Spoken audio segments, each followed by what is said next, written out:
Hello everyone, I'm Alan, also known as McLaren 2009, and today I'm back playing Derail Valley. Now, I recently made a video explaining how the distributed power system works, and while the video is still correct, there are a few more things that I learned about the system. So, I wanted to make a second video explaining the things that I have now learned. As of right now, I'm currently at the steel mill, and I have 2 cuts of cars going back to the harbor. I've got the train built, but I do not have the distributed power system set up. So, to point out some of the things that I changed after the video, I put an MU box in the DH4. So we're going to start by setting that up right now to demonstrate that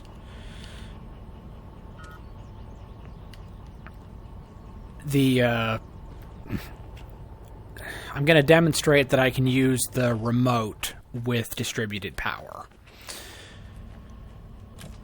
So, let's set this one to receive. Alright, cut in. Okay, it's similar to how it works, or it's pretty similar to how it works, but not really. Right now, both of the DE6s, the one on the head end and the one on the back, are both cut in. It seems like if it's separated by a slug or cars, that that both engines, or both sets of engines, have to be cut in.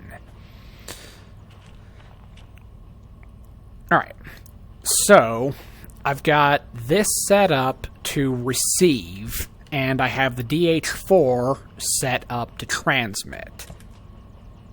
So, we climb into the cab.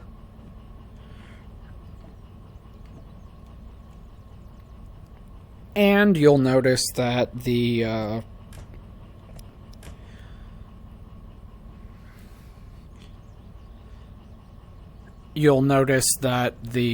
reverser just moved, and like I said, this one is set up to receive, and it's reversed.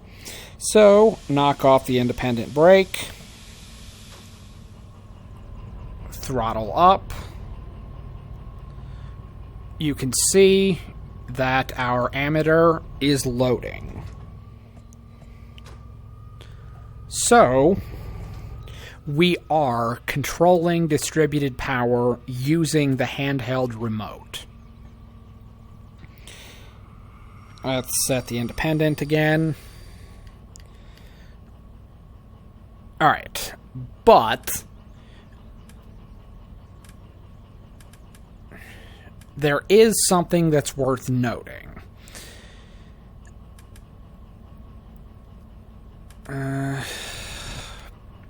Because the wireless MU system seems to invalidate the physical MU cable, you have to manually set up the headlights. I'll demonstrate it more with the other engine, but there's something else I have to check while I'm up here. Let's see. Okay, good news. The physical cable to the slug still works. Alright, so that's good.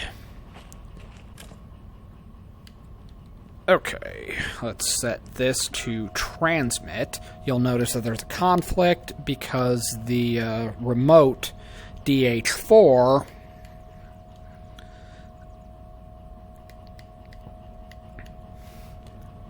is still also set to transmit. So, red light is still illuminated, so front end is good. Now let's run all the way back to the back and look at this. Alright. Alright, this is now reversed.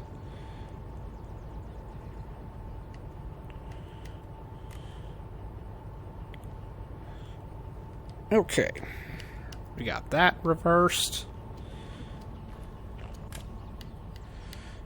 And this is also receiving, and it is now reversed. Alright, now rear light is useless. Put this on red. Alright, now let's go back to the front.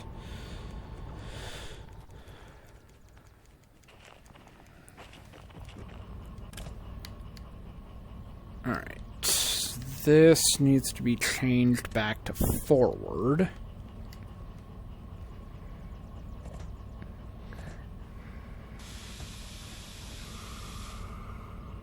So, for the sake of argument, let's set the independent, put the reverser to forward. You'll notice that we're loading. We'll start in the DH4. Open that up.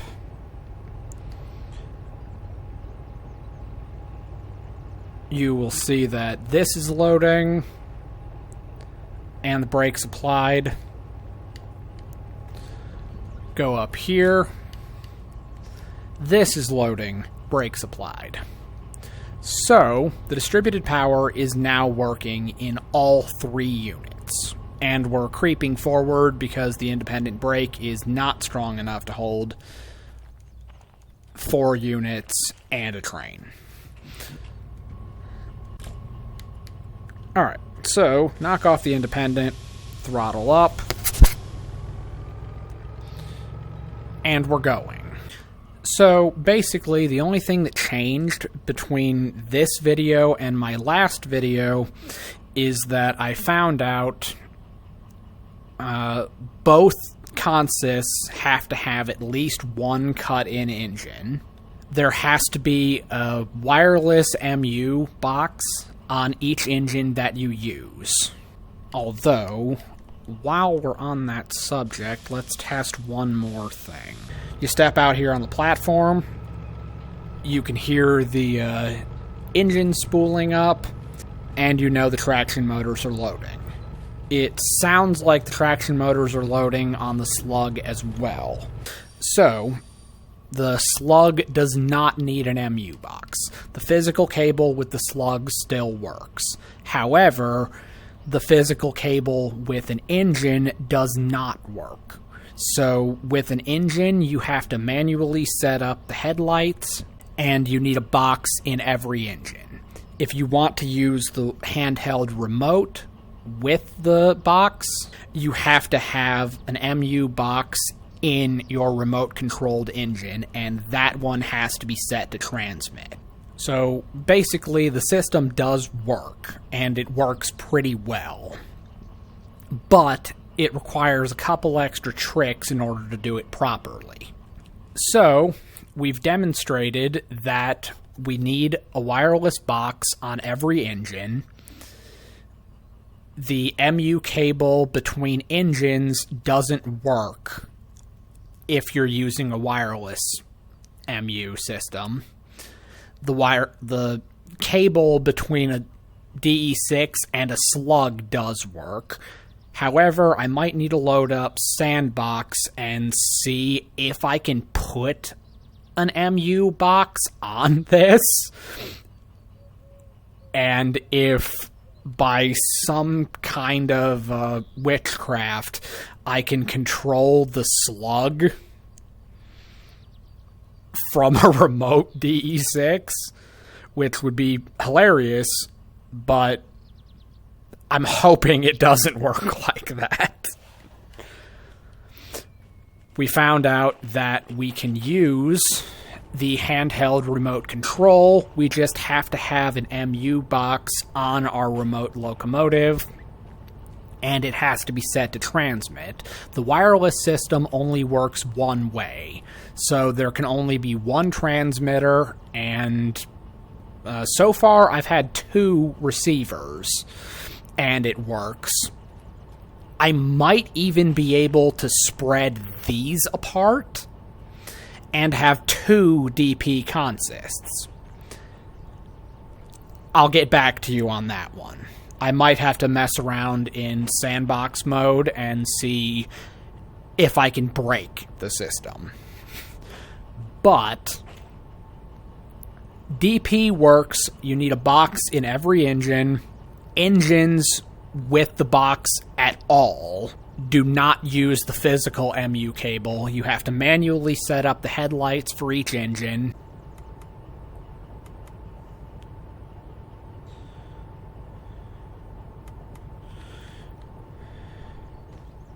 Okay, good. Alright, so that part works. A side of the engine that has a cable or has another engine connected to it, that light doesn't do anything. Like if I put that on dim, if I go over here, nothing. But the one that doesn't have an engine, that still works. We've got headlights, but they have to be manually set up. So I've got this one set up as a red light because we don't have a marker. But since Derail Valley does not have, I did a little bit more digging and found out that there are a few more steps to use distributed power in Derail Valley. Thank you all for watching, and hopefully you have a nice day.